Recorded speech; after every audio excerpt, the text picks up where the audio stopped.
Welcome back everyone to the Panda School of Chess YouTube channel. You are watching the 8th episode of the Main Line Theory Speedrun. I remind you that the premise of this series is that I play the main lines as much as possible in the opening so you guys can create your own opening repertoire based on modern theory as we progress through the series. Now that of course is contingent on you watching all the videos, so you know what to do.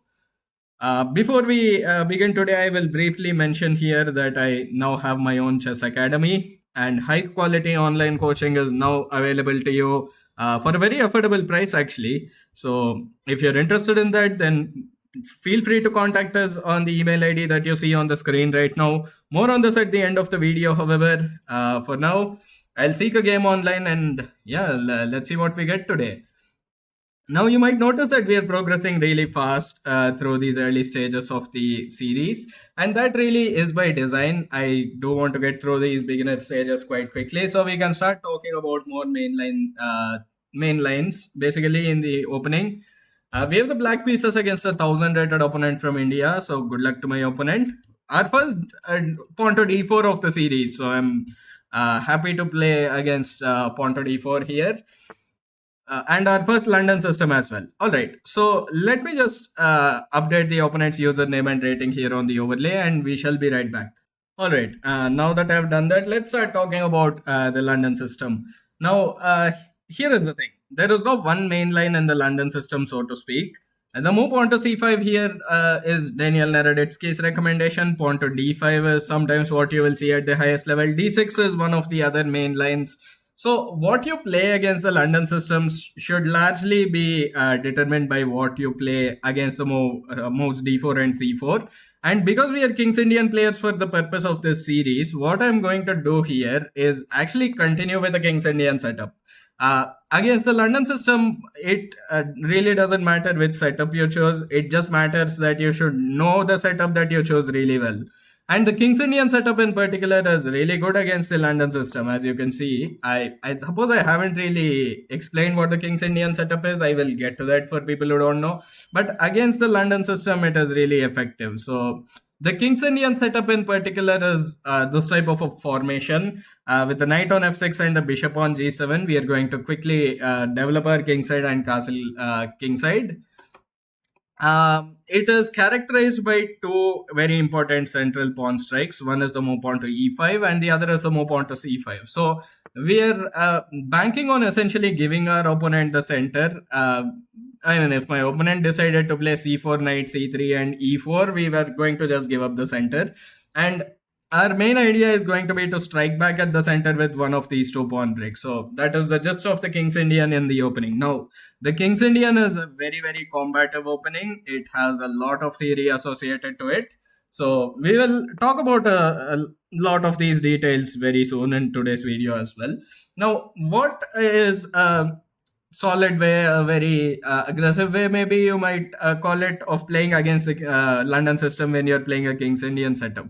Well, one of the lines that I have always played, and it is considered one of the main lines against the London system when you're playing this type of a setup, is to drop back the knight from f6 to the d7 square and push the pawn up to e5. Now, this actually is not a very nice setup that my opponent has chosen for themselves here, because the bishop on d3 and the knight on f3, you might notice, are on forkable squares, right? Now, if we play the move pawn to e5, they take, I take. Now, notice that we have the services of this bishop as well on the g7 square because we moved the knight out of the way, right? So, well, the idea is that once that happens, the bishop has to move back, and then I can think of moving the pawn up to the e4 square, and that would be a fork of the bishop and the knight. The only problem with that is that there are too many defenders of the e4 square. We need two more defenders of the e4 square for that to work the way we want it to. But that doesn't mean we cannot strike at the center. Now, when we play e5, we should count the number of defenders of the square. They have 1, 2, and 3 defenders. And we have 1, 2, and 3, attackers, and we have defenders, I suppose. So we can safely play the move pawn to e5 here. Now, if they take in the center, that kind of shatters their central presence as well. We are ready to play a move like pawn to f5 to set up this move pawn to e4. So usually when the opponent plays the King's Indian setup, it is advisable for the player playing with the white pieces to put the bishop on e2 and not on d3. Now these nuances are might seem like I'm being a little bit pedantic, but they're kind of important. If you want to get better at chess quickly, then you should pay attention to all of these small details. I'm striking at the center. Now the opponent either has to move back or take. Even if they move back, which is perhaps a better way to play the position, to be honest, I can first of all play the move knight to c6, support the e4, e5 pawn a little bit better, or I can immediately start with the move pawn to f5. Either is feasible. F5 is slightly more aggressive, and I prefer playing this in a very aggressive style. Knight to g5 and knight e6, you have to be careful when the pawn comes into d5 sometimes. Okay, my opponent decides to take. Now I can take back, and I'm threatening the move pawn to e4, so they have to do something about that. Bishop c4 check is usually the way to get out of this sort of a situation. But that doesn't mean we can't play e4 if the bishop is not over here. Okay, they play the move pawn to e4 themselves. That is another way of getting out of such a situation, I suppose. Now, do we need to do anything about the pawn tension here? Well, at this very early stage as well, you guys should learn to keep the tension in the position.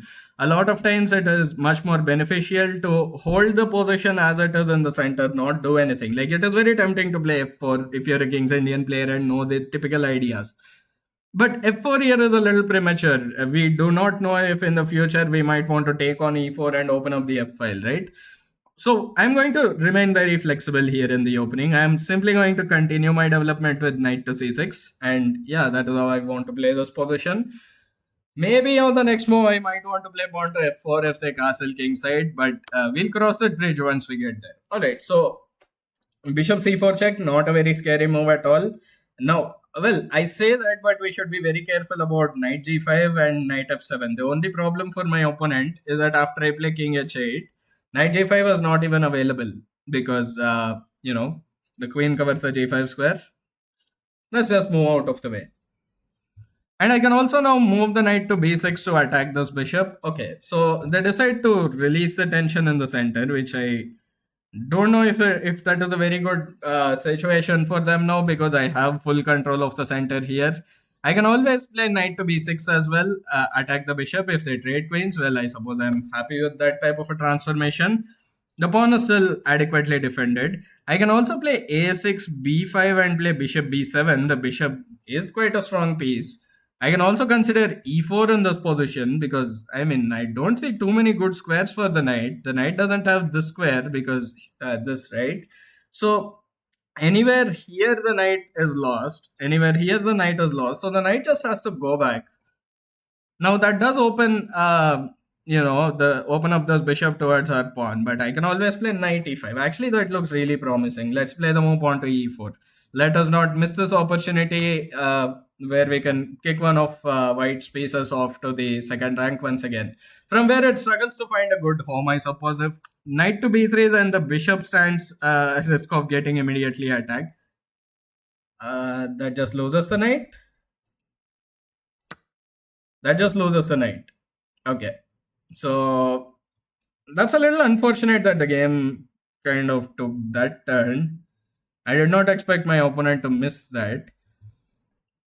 Well, I suppose this is going to be one of those games where I have to convert very precisely and just make sure that they do not have any counterplay. We are just up a full piece here. My opponent is playing way too fast as well. They have 14 minutes and 30 seconds and now they've just lost a knight. Okay, knight to d5, not a very scary move as of now at least. I can play queen g5 actually.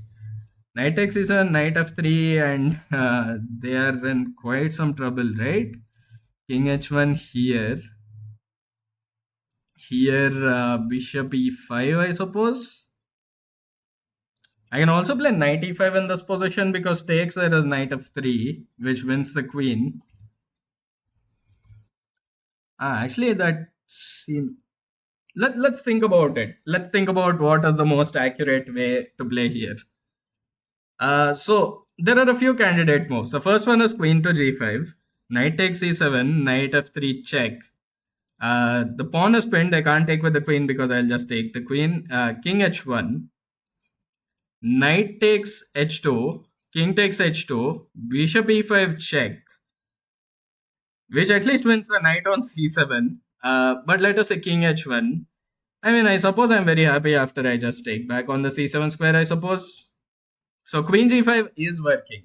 Now there is also knight e5. Now knight e5, bishop e5, bishop e5 is one way to play the position.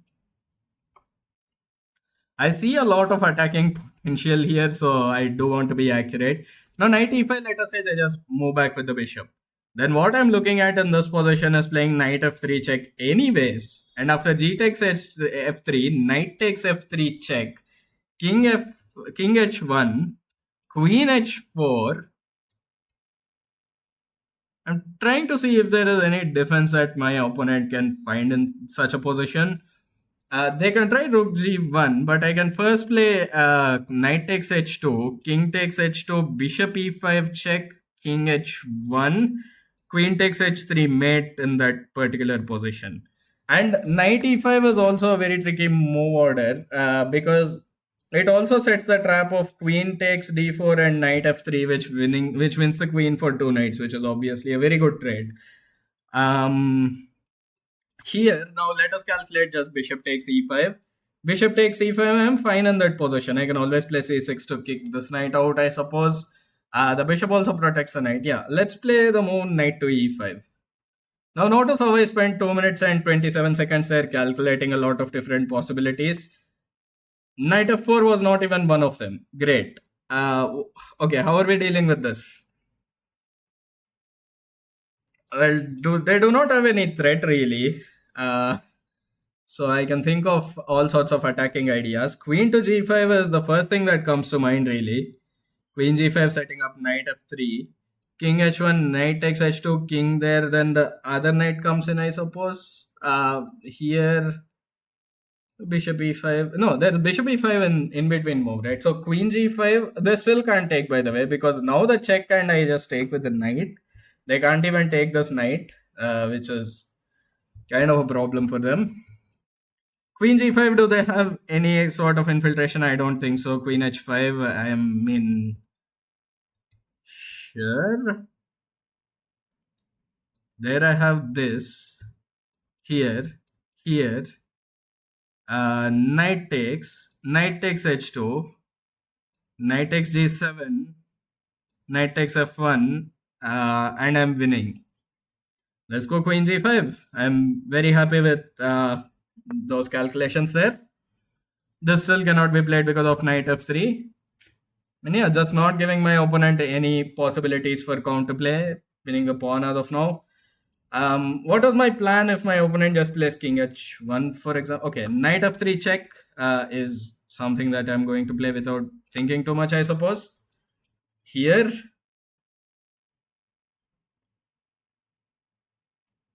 I have a nice idea in this position. I can first take here and take here, but like, also there was just this. I was so fixated on finishing off the king that I just forgot about the bishop on c4. That's actually pretty funny. Okay. um, I suppose let's take this guy because this also comes with a check. I suppose what I did is the more accurate way of doing things. Let's just take the knight. They're going to take here. Yeah. And now I can sort of just do this. If they take queen h4 check here, knight f3, pawn takes, queen takes. The queen comes in annoyingly though. What can I do to save this guy? Let's think about. Maybe I can just play knight f3 because if they take, I bring the other knight to f3 and then that is just over. Because queen h4, queen h3 is unstoppable in that position, right? Okay, they just resign.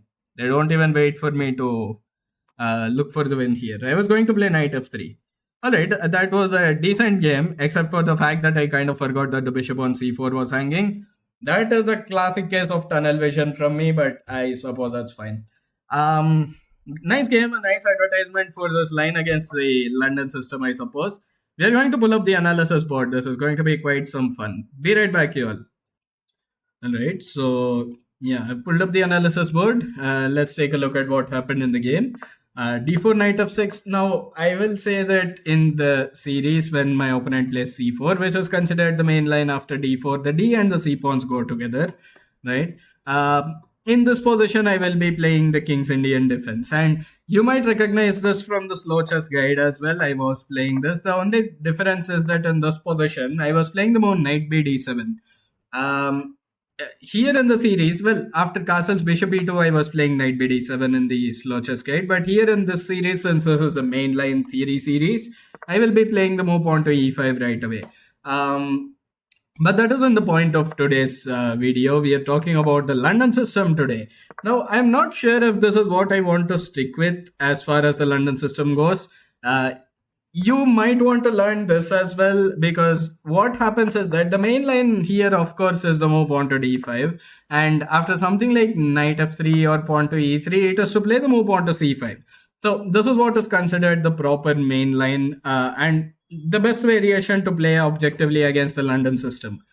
The only problem here is that, like I said, if we are King's Indian players, I play knight to f6. They can play the move knight f3, and assuming that they will play c4 and something like this, knight c3, e4, eventually we can play the move j6, right? Now we get move ordered into a London system where we are no longer able to play d5 and c5 the way we wanted to, because the bishop does not belong on g7 in this particular variation. The bishop often, we play bishop g4 very often, and after e6, the bishop often gets developed to one of these two squares. It is a very reasonable idea to play bishop g4 and knight h5 and try to trade off pieces here and put the bishop here. We will talk about that in a theory video of its own.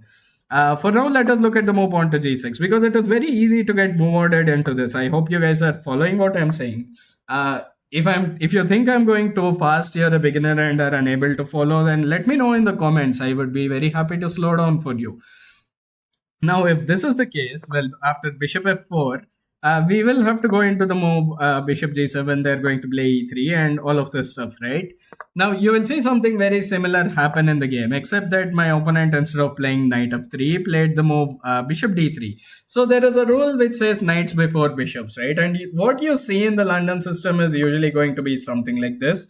Knight f3, we castle, and they play the move pawn to c3 first. And well, they can even play the move knight b d2 first and then play the move pawn to c3, maintaining maximum flexibility.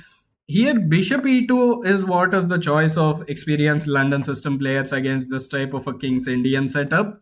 So that when we play the move pawn to e5, the move e4 does not come with a fork of the knight and the bishop. That is the main idea. My opponent started with the move bishop d3, which is not really a good move order, because now they're faced with a little bit of a problem after I play the move pawn to e5. And knight c3 is also a non-standard move, really. What you can expect instead in many games is to see the move knight to f3, and after something like knight b d7 is questionable, I suppose. Knight f d7 is a little bit better. Knight b d7 is also fully playable. I just prefer doing this and putting this knight on c6. This is just what I suggest as one of the main lines if you are a King's Indian player wanting to play this setup against the London system. Alright, so after c3, e5, bishop g3 and f5 in this position, this is what you can kind of expect. Usually you are threatening to play the move pawn to e4. They usually have to either drop the bishop back to c2 or something like this. And here we can just continue with knight c6, let the tension simmer a little bit. d5 is not usually a good move because the pawn is often just weak. They are not in a position to play something like this, because after this we just play the move knight c5 and start attacking them from all sides of the board. The open f file also in a lot of these positions is in our favor a lot of times. In fact, after bishop c2, there might even be the immediate e4, knight f d2, and I guess knight f5 in this position is very strong. So, wonderful position, by the way. Like, I feel like, objectively speaking, they're just lost. They can't even take here, because after knight takes here and knight takes g3, for example, we can just play something like queen g5, attacking everything in the position, and we are just winning despite them being up a pawn. Their king is just too weak in the center of the board. In any case, let's look at knight c3. And well, this is not quite a London system that we faced, I suppose. I got a very good position here. Now, instead of d takes c5, I was looking at what we should do after bishop c4.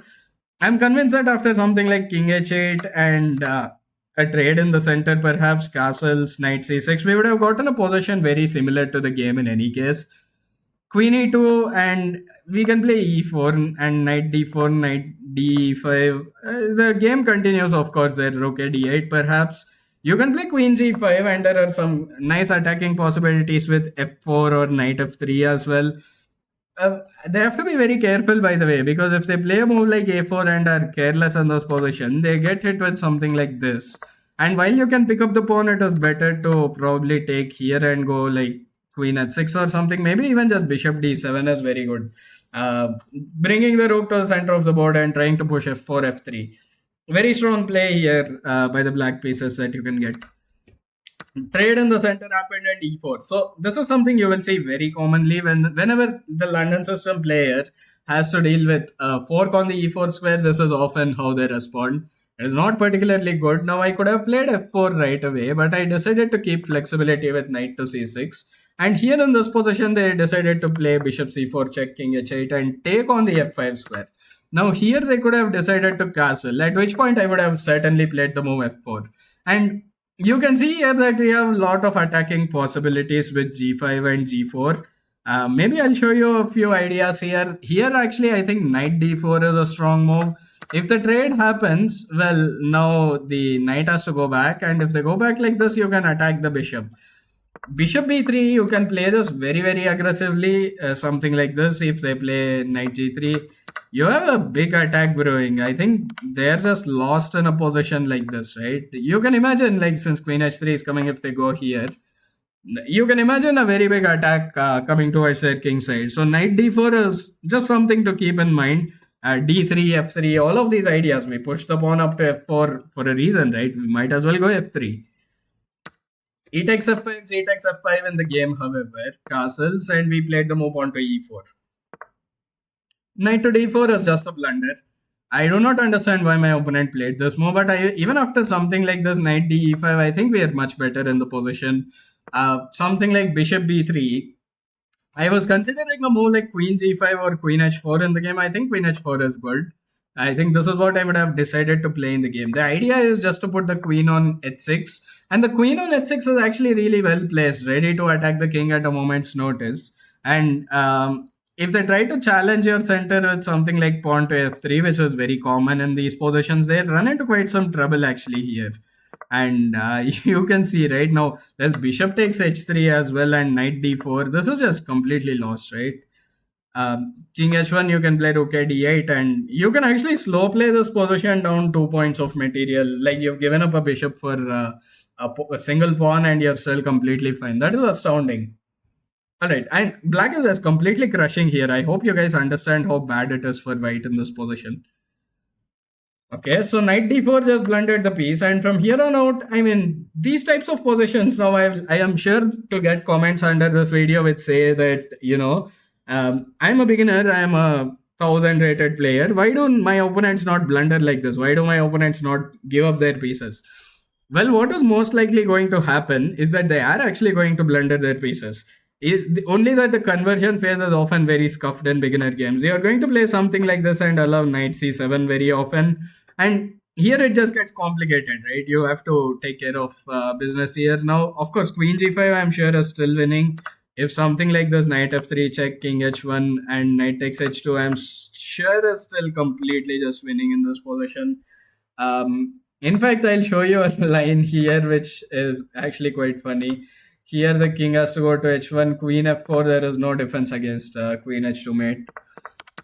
But then finding all of this is kind of hard, right? So if you're a beginner, focus on improving your conversion technique.